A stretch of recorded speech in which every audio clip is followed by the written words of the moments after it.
다시 정치권으로 돌아가 볼게요. 그러면 김명수 후보자를 어찌 됐건 뭐 안철수가 찬성했건 반대했건 국민의당 캐스팅 보트라는 건 이제 확실해졌어요. 김희수 한 명과 김명수 한 명. 마치 형제분인 것처럼 김희수, 김명수. 그러네요. 숫자 돌림. 그러니까. 근데 국민의당이 이렇게 되면 사실상 정치적 위상은 올라가거든요. 예를 들어서 더불어민주당과 문재인 대통령을 지지하는 사람들 입장에서는 뭐 대선 조작에 막 그 전에 뭐 탈당에 뭐 해서 정말로 싫지만 정치하는 사람들은요 이런 게 있어요. 무난하게 개혁을 하려면 결국은 국회 통과잖아. 모든 법도 다 마찬가지고. 절차적 민주주의 네. 때문에 그렇죠. 그 상황에서 국민의당이라고 하는 존재가 찬성만 해주면 못할 게 없는 거야. 뭐 어떤 법도 마찬가지잖아요. 개헌을 제외하고는 다 가능해요. 그러면 그 값이 올라간다 그러죠. 몸값이. 몸값이 올라가면 우리 지지자들 입장에서는 좀 두려운 게 그럼 국민의당도 나름대로 보면 상당히 많은 퍼센테이지는 적폐들이잖아요. 안철수부터가. 결국에는 이제 이 맛, 국민의당을 막 살살 꼬드겨 가지고 국회에 통과에 어떤 맛을 들이면 결국에는 국민의당의 적폐 세력과도 손잡는 거 아니냐 하는 이 애매모호한 지점에 있는 거예요 지금. 사실 좀 그런 면에서 좀 우려스러운 거죠. 더군다나 더불어민주당 입장에서는 국민의당하고만 잘 가면 무리 없이 국회 끌어가겠네. 요소야대가 된 보람이 있네. 이렇게 느끼고 그 단맛을 쭉쭉쭉 빨아먹지 않을까 이런 생각이 들거든요. 그러니까 환장하는 겁니다. 사실은 제가 지나고 보면 박근혜 정부가 탄핵됐을 때 국회도 같이 탄핵했어야 되는 게 맞다라는 생각을 제가 계속 지울 수가 없는데 그때 우리가 촛불을 계속 켜서 국회를 재구성했어야 되는 게 적폐청산에 한 걸음 더 나아가는 거였을 겁니다. 근데 그렇지 않았다고 한다면 우리 현 정부의 성공을 바라는 지지자들도 어느 순간에는 국민의당을 끌어안아야 돼요. 그 끌어안을 수밖에 없는데 문제는 그 끌어안으면서 국민의 입장에서 국민의당이 국민의 입장에서 보는 거냐 아니면 안철수의 사익을 또는 안철수의 정파의 사익을 추구하기 위해서 국민의 생명과 안전을 외면하는 거냐 이 판단을 하게 되는데 어쨌든 제가 볼 때는 안철수의 국민의당을 끌어안더라도 다중의 의견은 안철수의 정치가 다시 부활하거나 또는 안철수가 차기 대선 후보로서 유력하거나 하는 시기는 이미 넘어버렸다. 왜 그러냐면 국민이 제가 계속 국민 얘기를 하면 저도 놀란다니까요. 택시 기사분들이 변한 걸 보면요. 이건 있잖아요. 굉장히 충격적일 만큼 많이 변했어요. 완전히 시민으로 주권자의 시민으로 거듭 태어났기 때문에 지금 정치적으로 국민의당을 끌어안아도 우리가 전혀 염려할 필요가 없다. 그리고 그 끌어안음으로 인해서 적폐를 청산하는 데 있어서 좀 더 빠른 시간 내에 정확하게 진행하는 데 있어서 도움이 된다면 저는 끌어안아야 된다. 예, 전혀 염려 안 해도 된다. 저는 이런 생각이에요. 이게 딜레마인 거예요. 그러니까 지지자분들 입장에서는 국민의당을 저 사람들하고 같이 정치한다는 게 도저히 있을 수 없는 못마땅한 상황인 거예요. 저도 그렇습니다. 네. 사실은. 계속 국회가 어떤 논란에 휩싸이고 뭐 때로는 낙마시켜버리고 부결하고 이러면 그래서 적당한 타협. 그래서 이게 딜레마라고 보는데 저는 그래서 이런 생각을 하는 거죠. 지금 일반 국회의원들 중에 다수는 보수 따라가는 경향이 사실 있잖아요. 그러니까 기득권이기 때문에 그렇죠. 지금 성향이. 오늘 투표 결과를 보면 안철수는 사실 국민의당의 장악력을 잃었다고 보거든요. 마치 자기가 찬성해서 통과된 것처럼 저렇게 말도 안 되는 사기를 치고 있지만 사실은 반대한 입장이라고 보면 그러면 저는 뭔가 여기서 국민의당 내부로 들어가서 안철수와 국민의당을 분리하는 방식도 한번 생각해 볼 필요가 있다라고 하는 일부의 사람들의 생각에 저는 동조합니다. 근데 시간이 가면 갈수록 분리될 거예요. 소수로 몰릴 수밖에 없어요. 왜 그러냐면 제가 국민의당의 일부 의원들은 평생을 민주화 운동을 해서 살았거든요. 근데 그 사람들은 안철수 말을 따른다 하더라도 뒤통수가 엄청 부끄러울 거예요. 창피하고 자기 삶을 전체를 뒤집어야 되는 상황이 벌어지는 거잖아요. 투표 한 번에. 그러면서 그게 잦으면 자기가 붕괴될 가능성이 있어요. 그러면 자기 자신을 보호할 목적으로 다중이 지지하는 또는 우리가 말하는 민주정부 3기에 부합하는 결론을 내릴 수밖에 없고 거기에 순응할 수밖에 없다라는 게 제 기본적인 생각입니다. 왜 그러냐면 그들의 텃밭이 호남이기 때문이 그렇습니다. 아무리 호남인들이 사익을 추구한다 해도 기본적인 양심을 갖고 있을 거라고 저는 믿어요. 그렇기 때문에 그 기본적인 양심을 배반하거나 나중에 민주 3기의 이 지도부의 쉽게 말하면 이 3기 이 정부의 정책이 과거 김대중 노무현 정부에 이어서 지속적으로 가는 맥을 같이 한다라고 한다면 그거에 찬성할 수밖에 없고 그게 반하는 국회의원들은 소수로 몰릴 수밖에 없어서 당연히 권 PD가 얘기한 부분에 대해서는 가시화될 거다. 시간이 가면 갈수록 더더욱이 지방선거가 다가오면 더 심해지고 안철수는 팽당할 가능성이 굉장히 높다라는 것이 제 생각이에요. 극중주의라고 우리가 비난했던 바로 그 지점이 오늘 발현된 거거든요. 그렇죠. 국민의당 의총에서 찬성도 반대도 아닌데 속내로 봐보면 바람직한 흐름은 찬성이 맞는데 찬성이든 반대든 정치적인 부담이 크니까 여러분들 소신껏 투표하세요. 나는 찬성하라고 말 못해요. 요거거든요. 속내에 들어있는 건. 극중주의적 개념으로 굉장히 묘한 양다리를 걸치는 상태가 된 거예요. 그럴 수밖에 없어요. 왜 그러냐면 만약에 반대를 장론으로 할 때는 그 안철수의 생명이 더 빨리 끝나버릴 수가 있다라는 위기감이 있었을 거예요. 안철수가. 근데 이제 아까 말한 박지원, 정동영, 천정배 이 사람들만 해도 안철수보다 훨씬 뭐 경력적인 여러 가지 측면에서 더 나은 사람들이라고 보고 심지어는 김동철 원내대표까지 찬성합시다 했거든요. 그러니까 안철수 입장에서는 왜 우리는 그 의총을 안 가봤지만 우리 대표는 반대하는 걸 바라네라는 게 느낌적 느낌이 있으니까 지금 국민의당에다가 엄청난 핵폭탄이 떨어질까 봐 나름 그 당에서 좀 꽤나 방귀 낀다는 사람들이 의총장에서 마이크 잡고 찬성하자고 독려를 한 거거든요. 근데 안철수는 지금 그 사이에 의총을 해놓고 충남을 내려갔단 말이에요.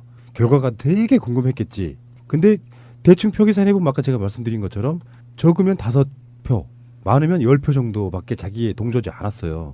이렇게 되면 안철수 입장에서는 굉장한 모욕감을 느낄 거라고 생각이 들거든요. 150표 넘기면 인준되는 거였으니까. 근데 한 151표나 이렇게 나오면 안철수가 노리는 소기 목적을 달성하는 거거든요. 그렇죠. 가결은 시켜주되 정말 불안하게 만드는 거. 근데 160표, 그러니까 최소로만 보면 5명 정도만 반대한. 이 상태로 보면 안철수 입장에서는 굉장히 위기감을 느낄 거라고 보고 이런 것들이 자꾸 그 당을 분열시키는 이제 그걸로 작용을 해요. 이상돈 의원만 해도 언론에 대놓고 안철수를 거의 바보 만들더만요. 여러 가지 그 발언들을 보면 5명밖에 안 되니까 뭐 정동영도 있을 거고 천정배도 있을 거고 박지원, 김동철 이런 사람들이 다 안철수에 반대를 했어요. 그럼 그 당이 당대표에 영이 서겠어요? 아이고 대선 주자랍시고 그래도 당원들이 뽑아주긴 했지만 저 바보 이렇게 현역 의원들은 생각할 수밖에 없는 상태가 가고 있다는 거죠. 정치적 계산도 없고 이 양반 말하는 거 보면은 정치적으로 정말 노련한 사람들이 앞에 앉아 있는데 의총하는데 발언하는 거 보면 그런 느낌이에요. 대학생 하나가 와서 정치 같은 거 잘 모르는 대학생이 굉장히 원론적인 이야기 하는 것 같은데 깝깝한 그런 느낌. 아니, 심지어는 받은 정당에서 하태경도 공개적으로 찬성하겠다고 발언을 했었거든요. 그게 똑똑한 거예요. 그러면 굉장히 똑똑한 놈. 그 정도의 상황 파악도 못하는 명확하죠. 사람이에요.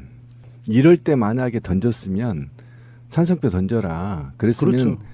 문재인 대통령하고도 관계가 개선이 굉장히 쉬워졌고요. 그럼요. 그다음에 추미애 대표하고도 굉장히 좋은 관계가 형성이 돼서 앞으로 굉장히 좋은 이득이 돼 있을 거예요. 정치적으로. 안철수가. 그런데 그 아까 권 PD가 얘기한 그 대학 조금만 생각하면 알 수 있는 거를 어차피 통과될 거라고 믿었을 거 아니에요. 그럼 그 수라도 자기가 얻어먹어야 되는 그것마저도 못 얻어먹으니까 그냥 머릿속으로 오로지 목리만 가득 차 있는 거야. 고집과 목리와 질투심만. 다시 말씀드려요. 답답해. 그 정도 목리를 박근혜 때 부렸어야 된다고. 그러면 영웅됐지. 그렇지. 박근혜한테는 영웅됐지. 찍소리 못하고 있다가 내가 그래 그 열받잖아요. 언론도 그렇고 안철수 부류의 정치인도 그렇고 보복 안 할 거라 하니까 마치 지금에 와서 민주투사가 됐냐 코스프레하고 있는 거야. 선명야당이라는 게 그런 의미거든요. 현 정권이 독주하거나 독재를 하면 우리가 강하게 막아서겠다 이런 건데 박근혜 때는 찍소리 못하고 뭐 세월호네 뭐네 어떤 사안들에 대해서도 정치적 발언 한마디도 안 하고 있던 사람이 어느 날 민주정권이 들어서니까 민주정권에 대항해서 선명한 야당 되겠다고 말하는 것 자체가 자기들이 보기에 선명은 뭐예요. 이명박 지지 아니에요. 알고 보면. 난 그래서 사실 그 말 안 믿다 요즘에 완전히 믿다로 바뀌고 있어 지금. 아니 그게 그래서 우리 그 트윗계 그 김빙삼 옹이 이런 얘기를 해요. 안철수는 이명박의 아바타가 아니라 이명박 미님이다. 미님이다. 작은 이명박이다. 이렇게 표현을 하더라고요. 더불어민주당으로 한번 가보면 그래도 우원식 원내대표는 이제 자리 보존하게 생겼네요. 왜 그러냐면 사실은 그 민주당 내에 어떤 흐름이 있어요. 뭐냐면 우원식 원내대표의 지도력이 떨어진다고 생각하고 이렇게 물밑에서 비판하는 사람들이 있거든요. 근데 이건 어떻게 바라보냐면 민주당 지도부나 여권의 핵심은 그런 생각이에요.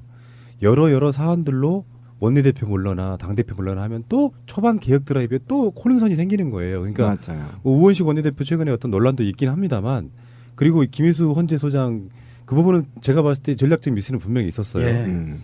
근데 그런 것들을 그 사건마다 책임을 물어서 사퇴를 시켜버리면 중간에 아무것도 못하는 거예요. 그러니까 잘못한 건 있지만 한 번 더 기회를 줄게 이 분위기였단 말이에요. 전체적인 어떤 분위기가. 근데 이걸 가결을 시켜놨어요. 그러면 이제 여당 자체는 좀 안정이 되죠. 이런 것이 통과되고 나면 그동안 공격했던 비주류 의원들도 고생했네. 그리고 찍소리 못하게 되는 거예요. 여당이 안정이 되면 청와대나 행정부가 일하기에는 굉장히 좀 편해지는 측면이 없지 않아 있죠. 이제부터는 무슨 전쟁이냐 다 아시겠지만 예산 전쟁입니다. 지금 예산에 관련해 갖고 정부가 내민 예산안에 대해서 상당히 많은 부분 깎이긴 할 거예요. 서로 간에 어떤 딜 같은 게 있겠죠. 근데 그 정당이 안정되고 그 여당이 안정되는 상황에서 그 예산안을 하는 것과 당대표 사퇴하고 막 원내대표 사퇴하고 하는 것과는 완전히 좀 다른 부분이라서 굉장히 좋은 영향을 끼치지 않을까 이런 생각해보고 우원식 원내대표는 오늘 술 한잔 하겠네요. 울면서. 이분이 또 울컥 잘하시는 분이잖아요. 그러니까 그나마 그 어쨌든 끝나고 나서 김동철 원내대표하고 국민의당 협치 한번 하는데 머리 맞대고 얘기하자. 그래서 뭐 크게 둘이 웃고 악수했다고 하는데 어쨌든 저는 국민의당이 정상적인 정치로 돌아왔다는 점에서 좀 높게 평가하고 만약에 안철수가 계속 몽리를 부린다면 저는 사실상 김동철 원내대표 중심으로 새로운 지도력을 만들어야 된다라고 생각해요. 왜? 아니 웃을 일이 아니에요. 지금 우리가 방송에서 웃음이 나오는데요. 지금 이 정부가요. 촛불 정부라고 오늘 유엔에서도 얘기했어요. 대통령이. 적폐를 청산해야 될 의무는 여야를 막론하고 쌍수를 들고 찬동을 해줘야 되는데 아무런 것도 뭐 얻은 것도 없어 안철수가 보면 그러면 계속 몽리만 부리면 원내대표 중심으로 지도력 다시 세워야죠. 그러니까 안철수가 네, 저는 그렇게 생각합니다. 안철수가 당대표 출마했을 때 많은 사람들이 그 얘기를 했어요. 원내도 아니고 원내 40석 정당의 대표면 지도력 발휘 못한다. 그러니까요. 그런 상황에 밖에 못할 것이다라는 게 지금 오늘 드러난 거고. 그리고 안철수 대표가 의원 시절에도 국회의원직을 성실하게 하거나 국회의원들과 상호 소통을 통해서 정치를 배우거나 이런 시간이 없었어요. 그러다 보니까 국회 내에 원내 내의 정치를 거의 초보 수준이라고 보면 됩니다. 제가 봐도 그래요. 굉장히 섬세하고 굉장히 영악하게 정치를 해야 되는데 그렇지 않은 거에 차이가 있다라는 게 분명히 지금 드러나고 있는 겁니다. 그래서 제 예언이 하나 확실해지고 있는 게 하나 있습니다. 지금 원외라는 한계가 있을 거 아니야. 안철수는 그렇죠. 보궐선거에 100% 출마한다. 그리고 시선은 서울시장에 띄워놓지만 그러면 내가 양보할게 지역구 국회의원으로 나간다. 근데 노원평은 못 나가니까 100% 송파울. 최명길 자기 당의 자리인 송파을로 나간다. 그래서 나도 원내가 돼서 뭔가 영향력을 더 발휘하고 싶다가 안철수의 앞으로 장기적인 밑그림이 될 것이다. 그럴 겁니다. 거기서도 어려울 텐데요. 안철수님 화이팅! 뻔히 수가 보이는 정치인 있잖아요. 어떤 사람이 파팜이라는 것도 있잖아. 아, 저 사람 되게 막 어리숙하고 착한 줄만 알았는데 알고 봤더니 미담투성이야. 이런 정치인이 아니고 우리가 봐도 수가 다 읽히는 사람이면 그 사람을 누가 좋아하고 존경합니까? 새 정치를 한 번도 보여준 적이 없는 바로 그분 극중주의자 안철수님. 오늘 당신 진 겁니다.